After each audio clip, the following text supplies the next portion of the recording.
नमस्कार, आप देख रहे हैं चौथा खंबा। मैं हूं अविनाश और आज हमारे साथ एक खास शख्सियत मौजूद हैं जिनका नाम है पंकज चतुर्वेदी। ये जो हैं पॉलिटिशियन भी हैं, बिजनेसमैन भी हैं और मोटिवेशनल स्पीकर भी हैं।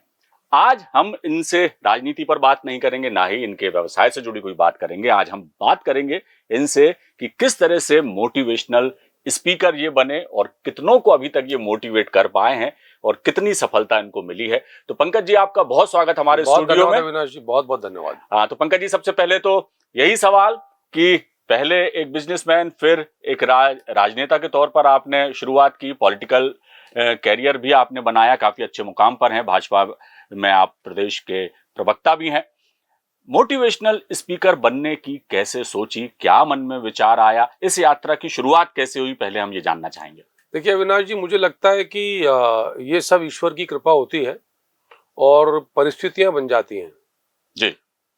परिवार, परिवेश और परिस्थितियां ये कई बार नियंत्रण में नहीं होती किसी के, पर उन परिस्थितियों में, उस परिवेश में, उस परिवार में, क्योंकि ये सब ईश्वर के हाथ में कि आप किस परिवार में, किस परिवेश में रहेंगे और फिर कैसी परिस्थिति आएंगी। जी। जब तक आप समझदार नहीं हो जाते तब तक परिस्थितियां आपके नियंत्रण में नहीं है, ना परिवेश। जी।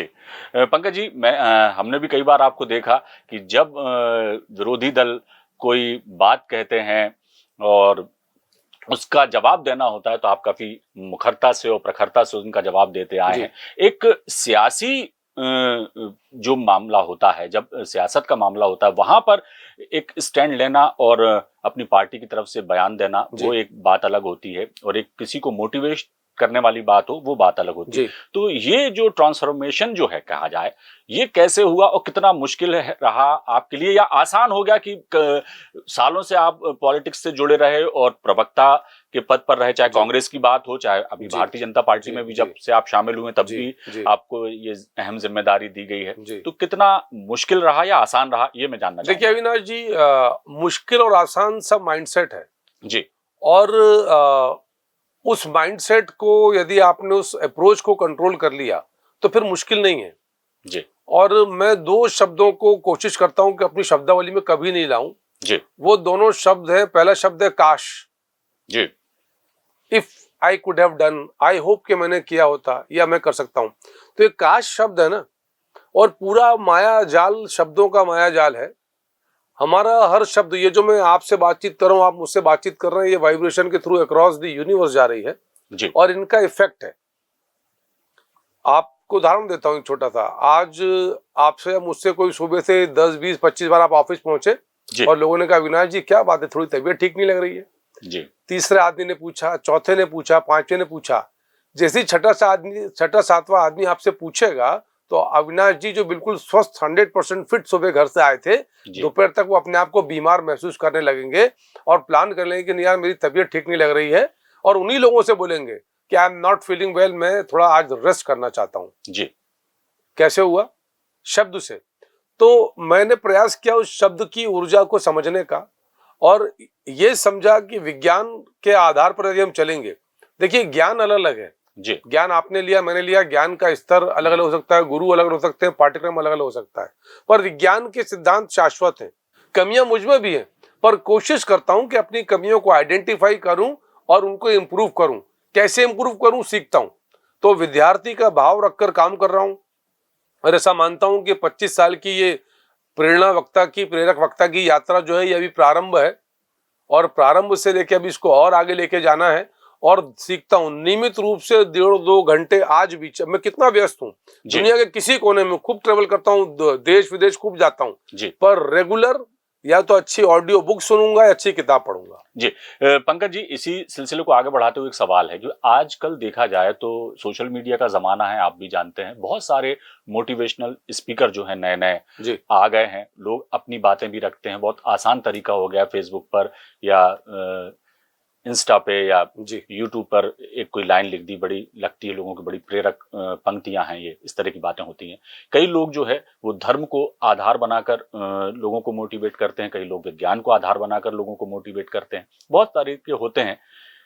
आप खुद कहाँ से मोटिवेट हुए, या आपके तजुर्बे जो हैं उनको आधार बनाकर आप लोगों को मोटिवेट करते हैं, या किस चीज को आप अपनी जिंदगी में आपने महसूस किया, वो चीजें लोगों तक डिलीवर करने का काम कर रहे हैं? देखिए अविनाश जी, ये जो मोटिवेशन का संसार है ना, तो ये जी समुद्र के समान अथाह है। जी हम कहते हैं दुनिया में 7 समुंदर हैं, जी पर ये ज्ञान के तो मुझे लगता है कि 7 नहीं, 7,000, 7 लाख, 7 करोड़ समुंदर होंगे। जी और एक समुंदर में आप यदि पूरा तैर लो इस जीवन में, तो वही बड़ी उपलब्धि है। जी यानी जितना आप पा लो, जितना पढ़ लो, जितना सीख लो, उतना कम है। जी और जहाँ तक मेरा विषय है, तो मैं ऐसा मानता हूँ कि निश्चित तौर पर देव कृपा है। जी और बहुत सारे विषय अविनाश जी ऐसे मन मस्तिष्क में आ जाते हैं जी कि जिनकी कभी कल्पना नहीं करता मैं कि ये मुझे, और उससे जुड़ी सामग्री, उससे जुड़े किताबें, उससे जुड़े ऑडियो टेप्स मुझे अचानक कहीं से भी आ जाएंगे। कहाँ से आएंगे जी नहीं पता, ऑल ऑफ सडन। जी तो मैं ऐसा मानता हूं कि जिधर आपका रडार है, जी जैसे रडार होता है ना, ठीक है, वैसे हमारा ब्रेन का पावर काम करता है। साइंटिस्ट अभी भी इसकी पूरी पावर जान नहीं पाए। जी कॉन्शियस सबकॉन्शियस माइंड, जो चेतन अवचेतन मन है, जी तो जिधर आपने रडार सेट करके रखा हुआ है, जी एक चीज अविनाश जी, जो कड़वा सच है दुनिया को, उसको मानिए जी कि लोगों को रिजल्ट चाहिए, रीजन नहीं चाहिए। जी दुनिया में जी कोई भी आपका क्षेत्र हो, आप पत्रकारिता के क्षेत्र में, मैं अपने क्षेत्र में हूं, जी पर वहां आपकी प्रोडक्टिविटी और रिजल्ट, जी उत्पादकता और परिणाम चाहिए। एक्सक्यूजेस और कारण नहीं चाहिए कि मैं तो जी कर नहीं पाया, वो जो मैं करता काश मैं कर पाता। तो जी इसमें किसी की रुचि नहीं है।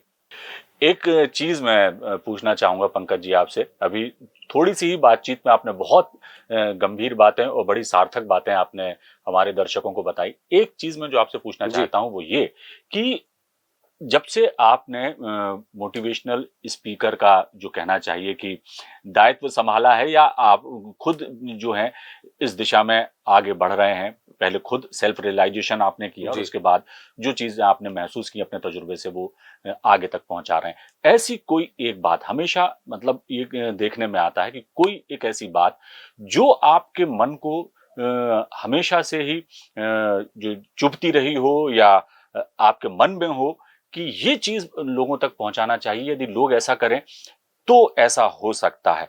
वो एक बात जो आपकी पूरी मोटिवेशनल स्पीच के दौरान, जो आप एक बात कहना चाहते हैं लोगों से, लोगों तक पहुंचाना चाहते हैं, ज्यादा से ज्यादा तक लोगों तक पहुंचाना चाहते हैं, वो एक कौन सी बात है देखिए अविनाश जी, जिसने आपको इस दायित्व को संभालने के लिए भी प्रेरित किया जी जी और लोगों तक पहुंचने के देखिए लिए भी? अविनाश जी, जैसे मैंने आपसे कहा कि मेरा बचपन बहुत अभाव में बीता। जी मेरी सी भोपाल शहर का जन्म है। जी यहीं जो अब जेपी हॉस्पिटल, उसका नाम होता था भारत प्रसाद हॉस्पिटल, जी वहां की मेरी जन्म है। और बहुत संघर्ष। जी तो बस तब से मन में था कि मुझे बड़ा आदमी बनना है। जी नहीं पता था बड़ा आदमी क्या होता, पर सुनता था कि बड़ा आदमी, हम बड़े आदमी नहीं है। पेरेंट्स मेरे कहते थे हम बड़े आदमी तो नहीं है। मुझे लगता था ये बड़ा आदमी बन जाओ तो समस्याएं खत्म हो जाएंगी। जी और ईश्वरी कृपा है कि आज मुझे नहीं पता कि मैं बड़ा आदमी हूँ कि नहीं, लेकिन हाँ ठीक ठाक स्थिति में हूँ। जी और जो आपने कहा एक संदेश, वो संदेश यह है कि विचारों पर ध्यान देना है। जी यदि आप, मैं आपको पूरे सीक्वेंस बताता हूँ।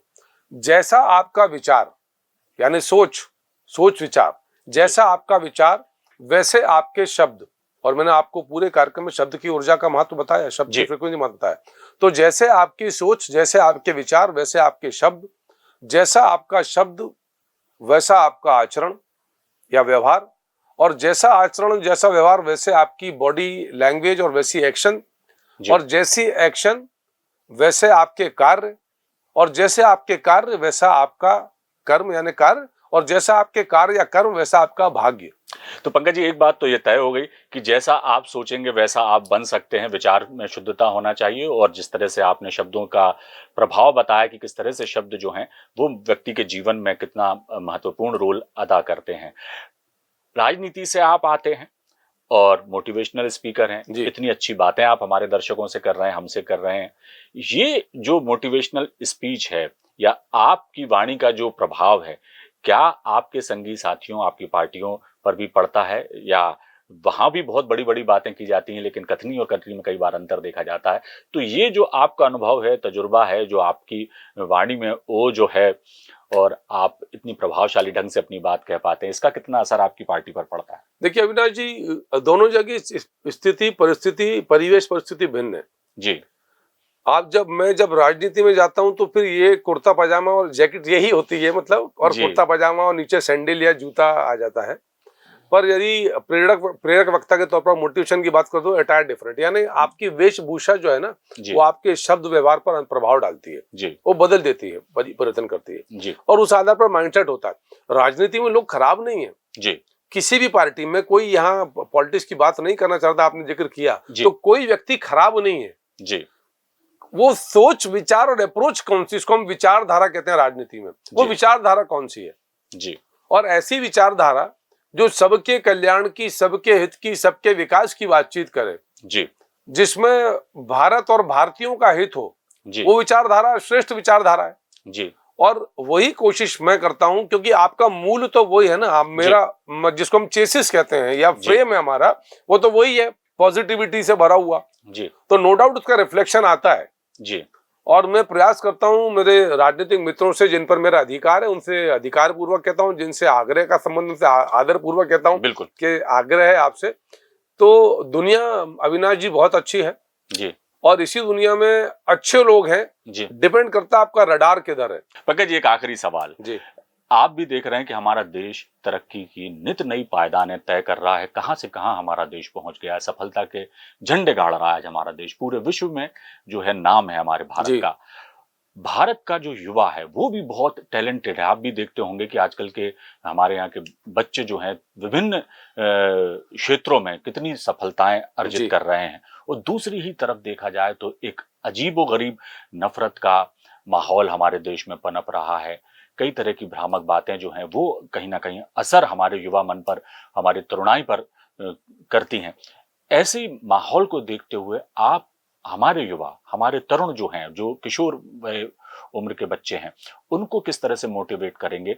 उनके लिए आपका क्या संदेश है कि अपने जीवन को सफल बनाने के लिए किन चीजों की एहतियात वो बरतें, और जो ये माहौल है ये किस तरह से इस निगेटिव माहौल को पॉजिटिव में बदला जा सके, इसके लिए आप क्या उपाय मानते हैं? देखिए अविनाश जी, टैलेंट हमेशा लेटेंट होता है, लेटेंट यानी गुप्त, छुपा हुआ रहता है और इस दुनिया में जैसे सबका डीएनए अलग अलग है ना, सबके फिंगरप्रिंट्स अलग हैं, पुतली अलग है, 800 करोड़ लोग हैं अभी दुनिया में, सब भिन्न है, नहीं मैच कर रहा, अभी तक नहीं मैच हुआ तो जिसने बनाया उसने सबको अद्वितीय यूनिक बनाया तो इस धरा पर जो भी आया मनुष्य के रूप में, पशु पक्षियों के अपने अलग गुण हैं, जो भी इस धरा पर आया मनुष्य के रूप में, वो गुण के साथ आया है, कोई ना कोई विशेष गुण उसके भीतर है। दिक्कत क्या है कि वो छुपा हुआ है। स्वयं प्रभु श्री हनुमान जी को नहीं पता था उनका गुण के उनमें इतनी क्षमता है कि समुद्र पार कर सकते हैं। तो सबको कोई ना कोई ऋषि जामवंत जैसा चाहिए जो किसी हनुमान को स्मरण दिलाए कि भैया तुम परम शक्तिमान हो। तो ऐसे इसीलिए हमारे कल्चर है गुरु का या फिलोसोफर का या एक्सपर्ट का या अच्छी किताबों का। तो मैं ऐसा मानता हूं कि यदि आपको खोजना है कि आपकी प्रतिभा क्या, आपका टैलेंट क्या है, तो जो आपको अच्छा लगे ना करने में वो समझो टैलेंट। जैसे मुझे रात को अविनाश जी कोई 2 बजे बोले कि आपको भाषण देना, पब्लिक मीटिंग करना है, तैयार, पॉलिटिकल करना है, तैयार, मोटिवेशनल करना है, तैयार, लिखना है, तैयार, 10 मिनट दीजिए, आप कंटेंट यदि नहीं है तो रेडी कर लूंगा, 10 मिनट दीजिए।